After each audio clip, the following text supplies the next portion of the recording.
আসসালামু আলাইকুম রহমতুল্লাহ। আমরা মানুষ, আসলে আমাদের কাছে কোনো কাজই ছোট রাখা উচিত না।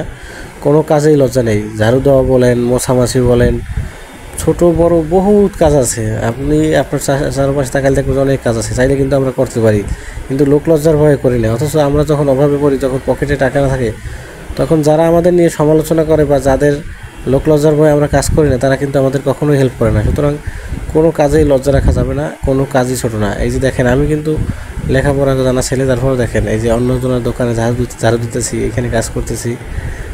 কারণ এটা একটা কাজ, এটা ছোট জিনিসটা তো, হোক ঝাড়ু দেওয়া, হোক ক্লিন করা, হোক কাস্টমার ডাকা, এটা কাজ। এখান থেকে নতুন কিছু শিখতে পারতেছি, নতুন কিছু জানতে পারতেছি, নতুন একটা অভিজ্ঞতা হইতেছে। আপনারা যারা আছেন কখনোই বেকার বসে থাকবেন না। যখন সামনে যে কাজ পান, হোটেল হোক, রেস্টুরেন্ট হোক, ভালো কোনো চাকরি হোক, আপনার যে কাজ হোক, অল ইন অল যে কোনো কাজ পান, আপনার কাজ করবেন। কাজে কোনো লজ্জা রাখতে নাই। কারণ লজ্জা লজ্জা করলে আসলে পৃথিবীতে আপনি টিকতে পারবেন না। লজ্জা লজ্জা আপনার সমস্ত ক্ষেত্রে বাধা হয়ে দাঁড়াবে। সুতরাং লজ্জা এড়াই চলবেন। সমস্ত প্রকার কাজে আপনি হাত বাড়াবেন, দেখবেন যে ইনশাল্লাহ আপনার আর্থিকভাবে, শারীরিকভাবে সমস্ত দিক থেকেই আপনি স্বাবলম্বী বা সফল হতে পারবেন।